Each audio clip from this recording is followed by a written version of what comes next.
I do want to introduce Farida Irani. Farida serves her Zarthushti community and the Australian community at large, assisting wherever she can. This presentation will highlight the rich and ancient history of Zarathustra and the mythological King Jamshid. So please make her feel welcome. Give her a big round of applause. Respected Lord Mayor, Pierre Esper, Matthew Connell of Powerhouse Museum, Dr. Meherasa, who has made all this possible for every one of us. Thank you. Ushtano zato atravayo spitaman Zarthushtra. A blessing upon us, for the Atravan Spitaman Zarthushtra is born. Khush Amadi and Nowrooz Mubarak to all from the Zarthushti community of Australia.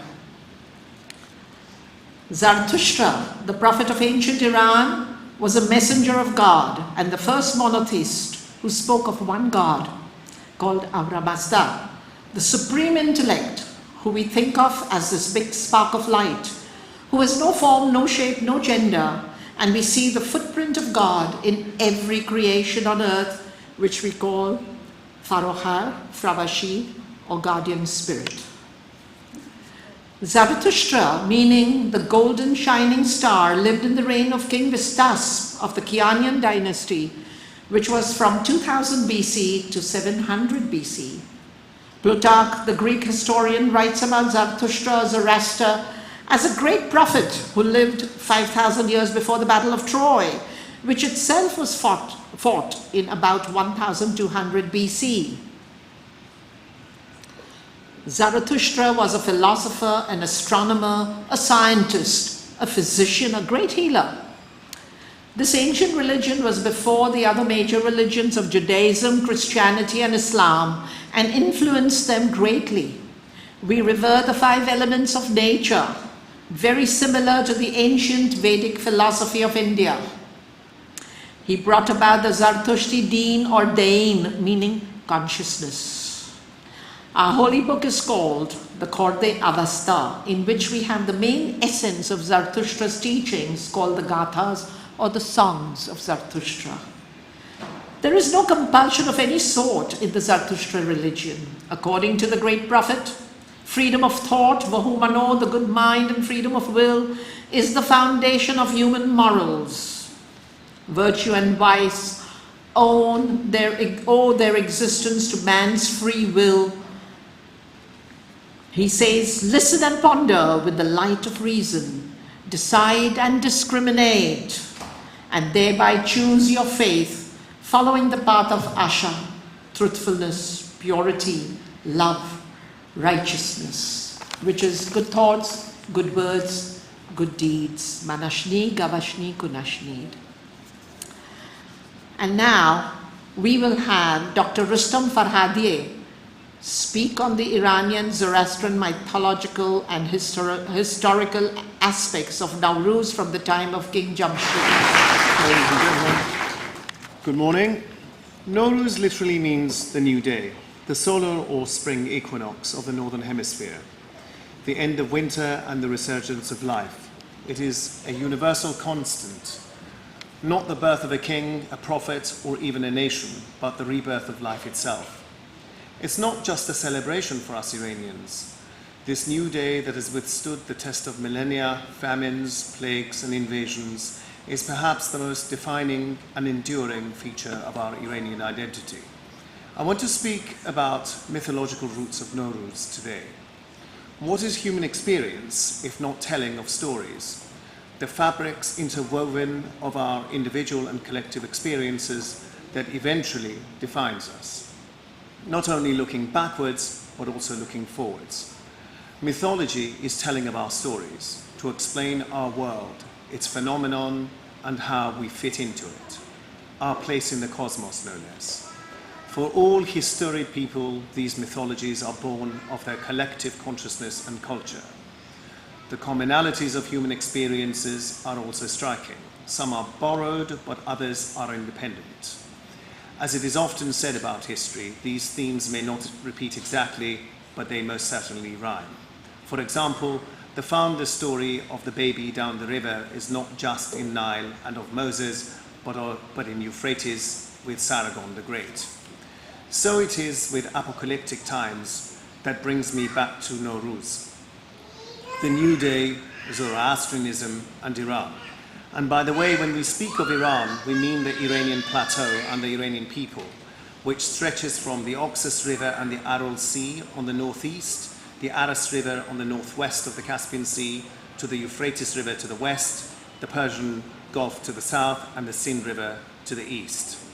The Iranian identity and Zoroastrianism are not just intertwined, but are born together, and for at least 2,000 years were one and the same. Iranian history has seen its fair share of ups and downs, with devastating invasions by Alexander, the Romans, the Turks, the Mongols, but perhaps most lastingly by Muslim Arabs. Despite these, the Iranian identity survived, and nowhere is this better seen than our celebrations such as Nowruz and their creation mythologies. It is often said that Zoroastrianism, the Iranian identity, and I suppose in one view the human existence, is best described by the Zoroastrian tenets of good thoughts, good words, and good deeds. Hummat-o hukht-o havaresht. Iranians have often defined these in people: Zarathushti for our thoughts, Ferdowsi for our words, and Cyrus the Great for our deeds. The Avestas, the holy scripture of Zoroastrians, has sections like all holy books on mythology. Yima, or Jamshid, is mentioned many times in different contexts. I want to concentrate on two of these here. He is the king blessed by Fab, which can be called the divine anointment as its best translation. He leads mankind through a golden age, where man is immortal, peace and plenty reign. He is told by Ahura Mazda, literally the wise lord, during his reign to prepare for an apocalyptic cold winter that is coming. He creates a vast cave called Var or Vara, where the essence of life is kept and survives during this long winter. Contrast this against the southern, warmer neighbors of Iranians who have Noah doing exactly the same thing with a flood. At the end of this winter, when spring arrives, Yima leads life back on earth on the new day. Another telling of this story sees him going to the Chinabat bridge and closing the door on Ahriman, who not exactly, but best is translated to the devil, on New Year's Day. The Iranian nation, identity, and her traditions stretch back continuously into time immemorial, before time was numbered or even counted. This kind of deep historical roots are rare, if not unique, in our world. I will close with the sublime words of Ferdowsi, our greatest poet in the Book of Kings. The king, resting on his royal throne, is in the air as the sun shone. The world gathers around his throne in delight, beguiled by his good fortune and might. King Jamshid was showered with jewels on this day of the Nowruz. The beginning of the year of our Lord on the month of Farvardin, suffering endeth here on the surface of Zamin. The great and the good gathered by the king, wine and music were brought with the hymns.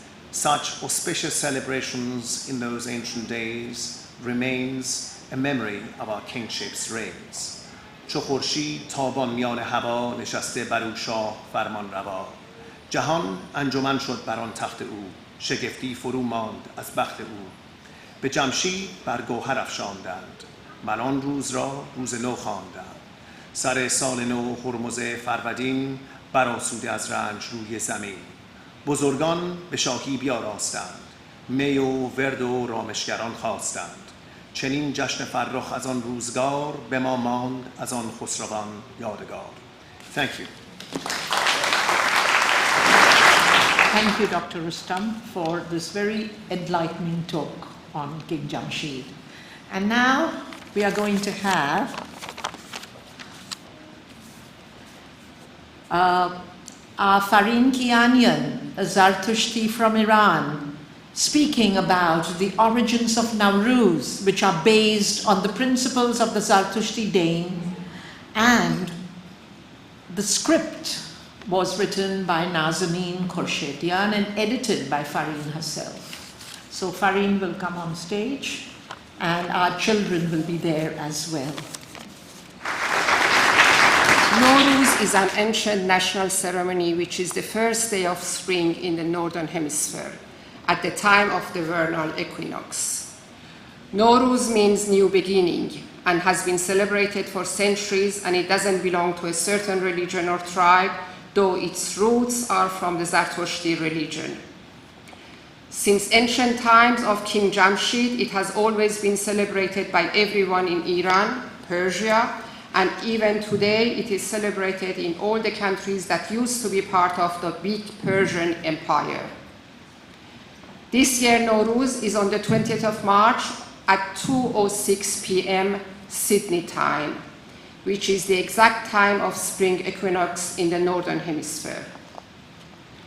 Throughout history, Iranians have had different table settings for Nowruz, based on number 7, or haft in Persian, like haft sini, haft chin, haft shin, and now haft sin.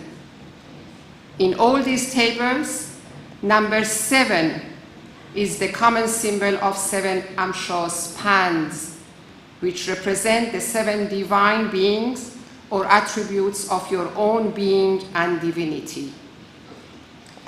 When you overcome all your imperfections, when you have mastered the attributes of a good mind, righteousness, truthfulness, unconditional love, caring for the environment, one would be the perfection of truth and goodness and become Sepantaman. Today we speak about these 7 steps and know their symbols on the table. The first step is Vohuman, or Bahman, good mind or good thinking. The color of Vohuman is white, to show us that we can start this journey without any prejudice and develop good thinking and good mind in ourselves. Our thoughts, words, and deeds should be aligned. Vohuman is the protector of animals, and his symbols are eggs and milk. The second step is Ordi Behesht, Amshas Pand, symbol of truth, purity, and love. The only rule of the universe is truth, or Asha. Developing his trait as humans is also an effort to strive to coordinate deeds with truth. The symbol of Ordi Behesht is fire, candles, as fire always keeps its shape and doesn't change its nature and lights, only upwards. The third step, Shahrivar Amshas Pand, the power of spiritual strength and self-control. This includes the power of controlling wrong behavior with coordination of righteousness and wisdom, the power of following Asha's path, the power of defending one's right and defeating lies, the strength to reach freedom in thinking, the strength of devotion and unconditional love. The symbol of Shahrivar is metal, and we have coins for prosperity. The fourth step, Sepandar Maz, symbol of love, fulfilling promises, and devotion. It's a symbol of earth, birth, and woman. We believe that human relationship to God, to each other, and every element of the environment is based on friendship and love, not fear, horror, and dread. Symbol of Sepandar Mez is fruits and flowers, such as Somar and Samanu, as they are representatives of what the element earth bears for us to sustain ourselves. The fifth step, Khordad Amshas Pand, gaining knowledge and experience which will help one attain the step of perfection in order to be an ideal person. We should always strive towards gaining knowledge. The symbol of Khordad is water, as the water is the most solvent fluid in the universe. We should be like water and absorb and attain knowledge and wisdom.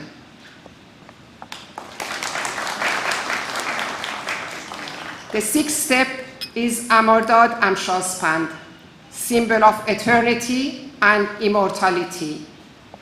When we reach this step after having accomplished and mastered all the previous steps, our name would be immortal and remembered by good. Symbol of Amardad is greenery, like sarv or sabze or cypress leaves, as they are evergreen and alive.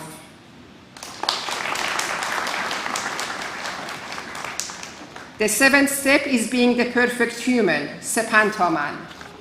In our religion, evil or Satan, devil, does not exist.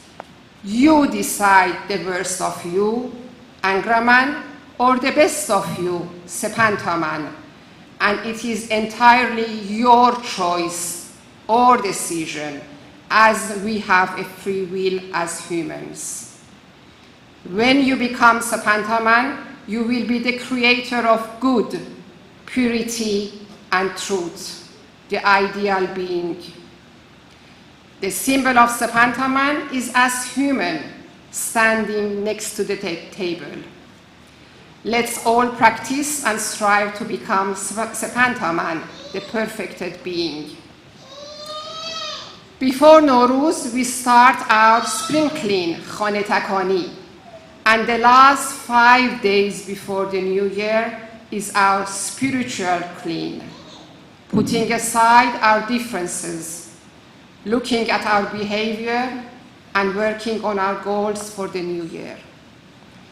First day of Nowruz, firstly we go to our temple for prayers, and then we remember and give condolences to our family and friends who have lost a loved one in the past year. Then we start visiting each other's houses to say Happy New Year, Dido Bazdide Eid, which it can last for 13 days.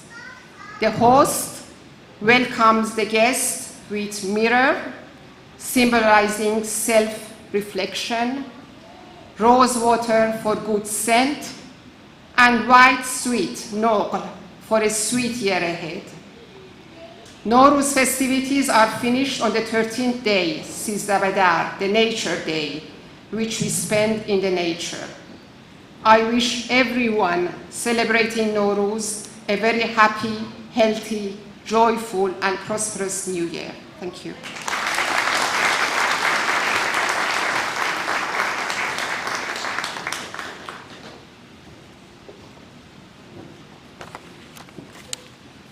Thank you, Fareen, and thank you, children, for your wonderful performance. Give them a big hand.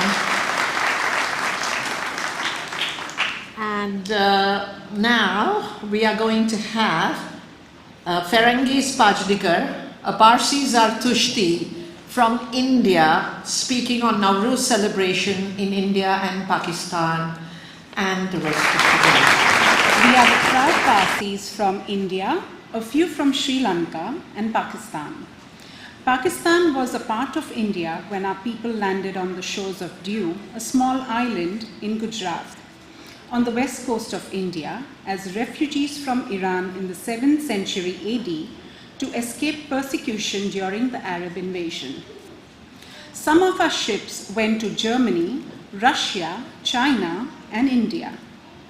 In India, we were given a bowl of milk by Rajput King Jadav Rana, denoting, "My cup is full, so do not enter." Our priest, the wise Dastur Neryo Sanghaval, who was the Maghav or from the Majai clan, mixed sugar in the bowl, denoting, "We will spread sweetness like the sugar and not let your cup overflow." The 3 Majais who were welcomed, Jesus Christ, was Zarthushti yogis or priests of a high order. The king was very impressed, and so we were welcomed in. We were told by the king to adapt their language, customs, dress, and not to convert. The Zarthushti religion therefore closed its doors as per the promise. We were termed Parsis by the Indians as we came from Parsia or Persia. We will till today contribute to India and have preserved our Zarthushti religion in safety thanks to the government still respecting and honoring our people in all diasporas. Mahatma Gandhi said, Parsis in numbers are beneath contempt, but in contribution beyond compare, as we are less than 100,000 globally. Thank you. Thank you, Farangis. And now we will have Khurshid Irani, a Parsi Irani Zarthushti from India, speaking further on Nowrooz. We Parsis in both diasporas celebrate Nowruz on March 21st during the vernal equinox, this year falling on March 20th. By spring cleaning beforehand, as mentioned, and dressing up in new clothes, cooking fish, sweets and rava with rosewater and nuts, and visiting our Atash Berams, the fires of victory, and Adaryan Agyaris, as fire or Atash symbolizes the divine, or Ahura Mazda, the creator, who we think of as this big spark of light. We make merry, getting together, and there is much joy and festivity as per our Zarthushti traditions. We follow the same religious concepts in all diasporas, with different celebrations as per the land we live in. Roses and tube roses decorate our homes and doors, and we bask in the aromas of these flowers, as rose is a flower for love and joy universally. We also made our own styles of saris, and since we used to trade a lot with China, we also had saris embroidered by the Chinese with motifs of our Persian flowers, birds, and designs, embroidered in the old days, tailor-made to suit our Parsi style of saris.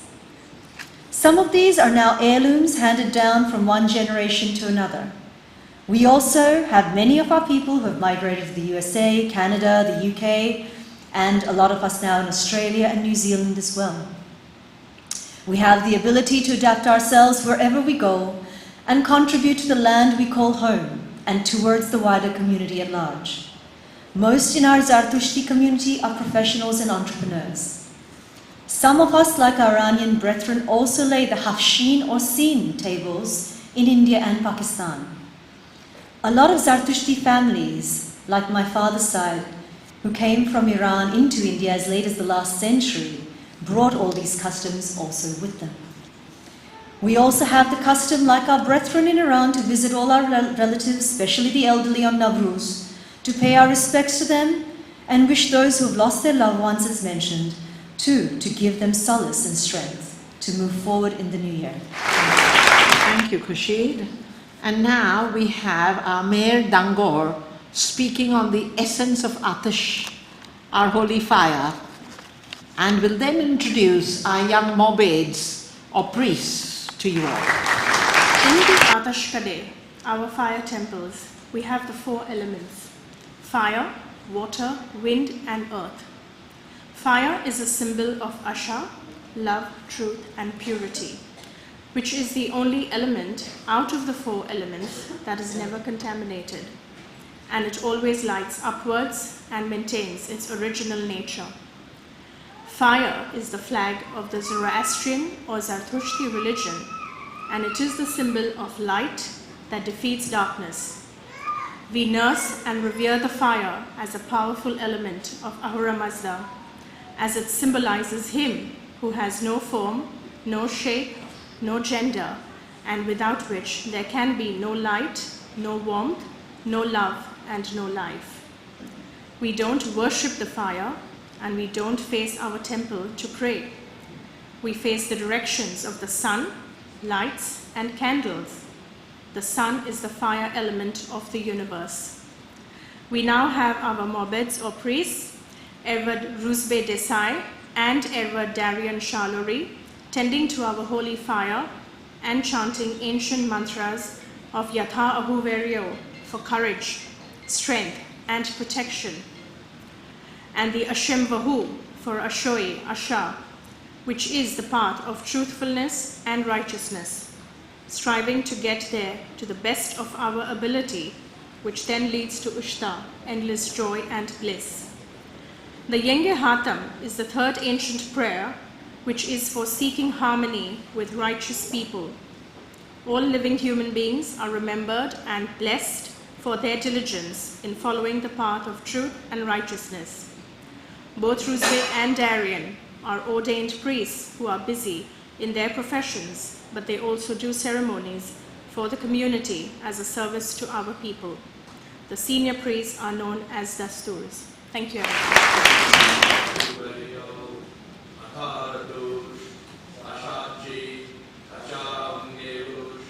Dasdamaningo, Shotarnam, Engeus Masdai, Shatrim Chai, Ahurai, Ayim, Daregobyo, Daradvastarim, Ashem Vahu, Vaistem Asti, Ushta Asti, Ushta Amai, Yad Ashai, Vahistai, Ashem.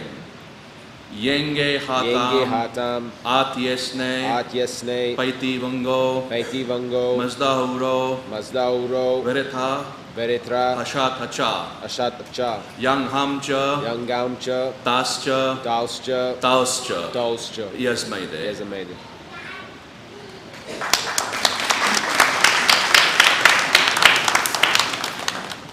Thank you very much, Darien and Rusbe, for these ancient mantras which were translated in English on the PowerPoint. And I would like to thank all our children, Marisban, Dariush, Arash, first Arash, then Dariush, Marisban, Nairika, Zal, Kaira and Ferishte for giving of their time so patiently to us.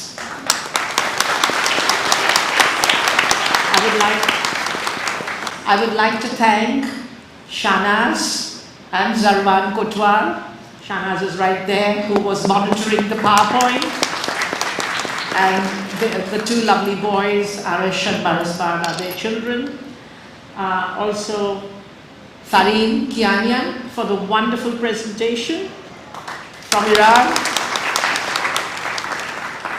Ferengis and Khurshid representing India, Pakistan, and some of our people also are in Sri Lanka. And Meher has worn the Makhna, which is a very Yazdi outfit. And she did a wonderful job and displayed it beautifully.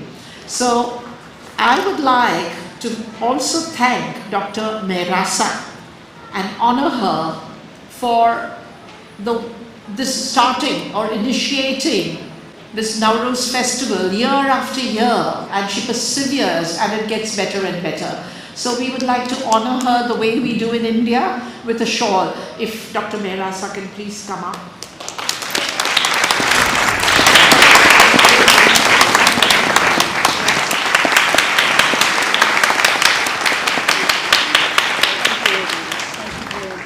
Pleasure.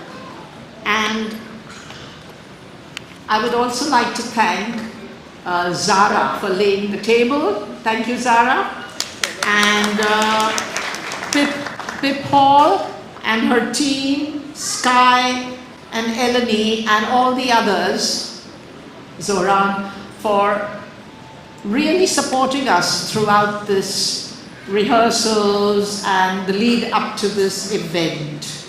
So now we will end it with a lovely Zoroastrian song, and everyone can join in and clap. It's really beautiful, and it is Sing Ashen Vahu. The lyrics are by Khosrow Merafar, and the music is by Kekhashru Zarthushti. So we will begin, and everyone will dance with it. The children will too, and all of you can just clap and join in. It's a beautiful, beautiful song.